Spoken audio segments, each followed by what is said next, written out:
Welcome back to another video about my Ford Transit Connect camper van, which is quite possibly one of the cheapest conversions you will ever see on the internet. Today we're going to take a look at some upgrades. Unfortunately, they're not the most exciting updates, but I do have some simple and affordable upgrades that fix some of the issues I experienced while camping in Colorado last month.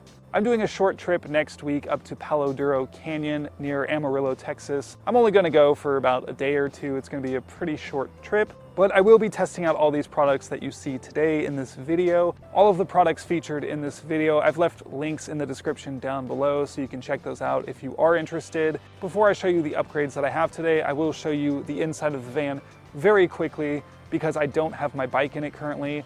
I think the last two videos I filmed had my bike in it. I wanted to show you this so if you do go with a similar setup and you're not going to be carrying a bike, you can kind of see how much room you have. You got about maybe 2 feet of space between the bed and the wall here. Not huge, but I mean, you could definitely build a small cabinet there or something. You could also go with a more narrow bed, one that you build yourself, one that could fold up into a couch or something like that. Not a bad setup for how much I've spent on it. I'm pleased with it. If you're considering the same thing, I think you'll be pleased with it as well.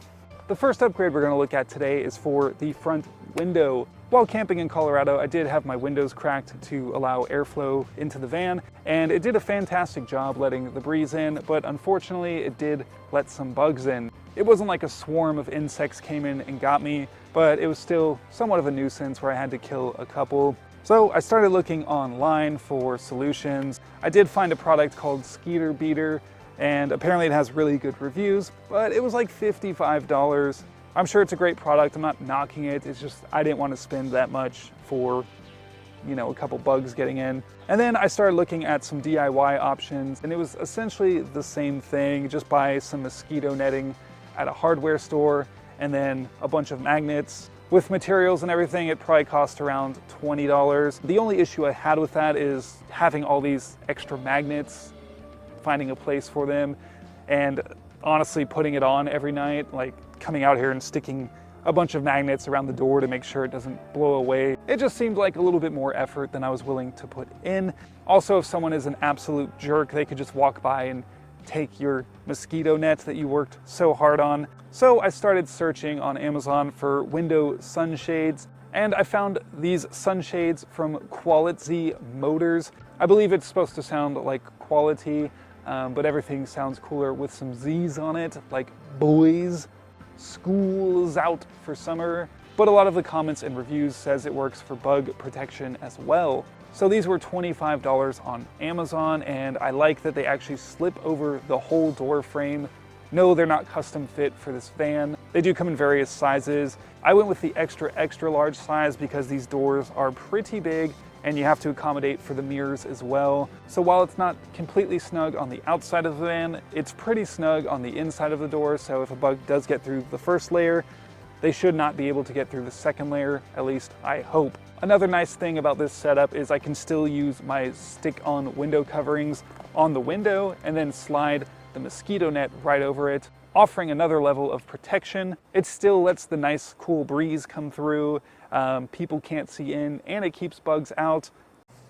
You could probably fold these in there nicer, but I'm just stuffing them in. There are 2, by the way. It comes with 2. But look how small that is. I mean, it could fit in my pocket almost. It can. Nice bulge, right? So the next issue I had in Colorado is what to do with my dirty, sweaty clothes. I was just throwing my sweaty clothes on the roof of the van, hoping they would dry in the time that I was just kind of hanging out in the parking lot, and then I would just throw them on the floor. It was kind of gross. The van ended up having a less than savory smell of man sweat, so I needed to fix that, and here was the solution. This $13 dry wet bag from the brand called T-Moy. It's essentially designed to hold diapers, and what's smellier than a baby's diaper? I don't know. I don't have any kids, but I imagine it's disgusting and smelly. I was happy to see this actually has a zipper, and the inside compartment is very large. I can stick my whole arm in there, and then it has this second pocket on the front. Again, I can stick about half my arm in that one. I sweat a lot, especially here riding in Texas, so I actually used this the other day, and I didn't smell anything. The bag itself is machine washable. It has to air dry, but I mean, that's not a big deal. I just washed the bag when I got home because the bag inside was definitely very smelly. So it did its job. It folds up nice and small. You could roll it, you can fold it, obviously do a better job than I have here, and then, you know, store it somewhere. So if you do anything outdoors and you have a camper van like this, a solution like that is priceless. The next upgrade we have here are these Amazon Basics waterproof backseat protectors. It's like a kick mat and storage organizer. These were $12.32 and you actually get 2 of them. Got 3, 1 in the middle, 2 smaller ones on the side, and then you have a large zippered compartment down here. It also prevents my dirty bike tire. As you can see here on the seat, it leaves tire marks. I need to clean that, by the way. I'm kind of lazy. I just threw this on over it and hope no one would notice until I show you on video. So yeah, for 12 bucks, I'm perfectly happy with these and they're quite functional. And the last upgrade I have for you today, it's right here underneath the bed. I'll go ahead and slide it out just so you can see. Leader accessories, a blue bag. I don't want to set this up here in the abandoned factory. I would look like a complete weirdo doing that. I'm gonna go home and set this up in my backyard and we'll talk more in depth about it there. Welcome to my backyard oasis. Time to expose what's in this bag, and if you guessed it was a shower, you are absolutely correct. I just got this a couple days ago, so I haven't even set it up yet, but I guess we'll do it for the first time today and see how it actually works. So let me get started on this. This is a collapsible bucket I bought. It was not included with this, I just stored it in there. But this will be our water source. And then here's the actual shower tent itself. Oh, just pops up like that. And then kind of pull this out.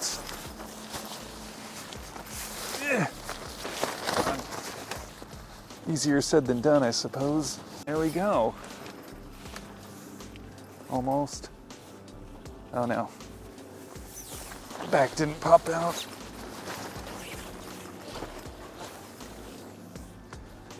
Oh, come on.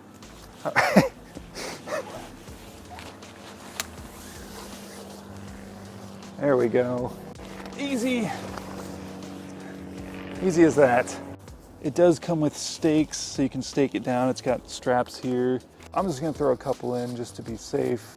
I don't want this blowing into a neighbor's yard, but it comes with like, I think 8 metal stakes. Yeah, it's a nice shower tent. Just unzip it. I'll roll this up so you can see on the inside better. I don't know what I'm doing. And there you go. And then on the inside, it even has a Velcro mat that you can just put there so you can have something to stand on. It's all set up. That took maybe, I don't know, 1 or 2 minutes. It'd go faster if I knew what I was doing. But you come inside, you got a pockets, storage for your soap, shampoos, whatever. And then you actually have like a little window here that you can open. If you want to say hi to people as you're showering. And then up above you, the whole roof opens if you want it to. There's zippers for ventilation, or if you have one of those showers that hangs from trees. But yeah, a lot of the showers I looked at weren't very tall, so it didn't make much sense for someone of my height. So this one is nice and extra tall. Here, I'll go step in it now so you can see. You probably can't see my face because I'm looking at this, but I have about this much headroom, and you know, it's pretty wide too. I'll put the exact dimensions on the screen so you know. It feels solid. It's, I mean, a bear might come tackle it down or whatever, and that'd be scary, but for what it is, it's perfectly fine. I got my collapsible bucket here. This is the Friendly Swede. It's a 7-gallon bucket. I guess we'll test it out. I'm not actually gonna shower in here. That'd be weird. There are definitely websites where you can see stuff like that. This isn't one of them. Here's the shower head and pump itself. This was like 40 bucks on Amazon. As you can see, it's taller than me, so I can hold it over my head and get my gorgeous hair, nice and wet. I didn't fill it. I don't need 7 gallons for this demonstration. It's submerged. We push the button, give it a minute to fill up the pipe, and there you go. A decent stream. It does come with a hook. I don't have it on, I forgot it, but I was just gonna kind of hang it on the little strap that's in here, but look at that. I think if I filled the 7-gallon bucket up completely and had this on a full charge, I could legit shower for 30 minutes straight, which, you know, is absurd. So I take like 5-minute showers anyways, because, you know, I'm a guy, it doesn't take me long. This is actually really cool. I think in total, I spent about $150 on this. Small price to pay to have a fresh shower no matter where you are. I'm obviously not gonna camp at Walmart or something and set this up in the parking lot just for anyone to come see me naked or whatever, but at campsites and remote locations, I have no shame in filling this up. And before I tear the Tint down, I'll get a second opinion, an expert opinion, and see what he thinks about the shower. Everyone say hello to Martini. He's my expert opinion. I'm gonna have him review the shower. He seems to like it. Well, why don't you go in and check it out? No, don't look at that. That's just the bag. You wanna go inside? Oh goodness, I know. What do you think, Martini? Hey. Uh-oh, I don't know if he likes it. Well, some expert, he didn't even review it. Hey, stop that. You can't eat grass, it makes you throw up. There you go. What do you think, Martini? Other than the grass, what do you think? Is that so? Good boy. Thank you, Martini, our resident cat expert.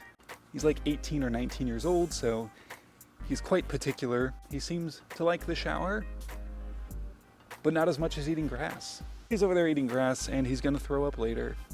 All right, it's time to take this thing down. I think you've seen enough. Push one side in till it folds flat like that. You kind of fold it in half once, and then again, and it kind of just goes into a circle. As quick as that, it's back into its form. You just throw it in the bag, back to the abandoned factory, and we'll do our outro there. So those are the newest upgrades for the van. Again, not very interesting, but very useful in my mind, and I think they will help me live a little bit more comfortably when I take a trip with this van. I will flash the total price of these upgrades on the screen, followed by the total amount I've spent on the conversion so far. That way you can see how much I've spent on it, so if you're interested in doing something similar, you know about how much it'll cost you. Thank you so much for watching. I truly appreciate your time. If you aren't subscribed, go ahead and do so. A new adventure on wheels awaits you weekly. I guess that includes van wheels now. It's normally bike wheels, but now we've got the van and I like making videos about it. Thank you so much for watching, and until next time, stay rowdy within reason.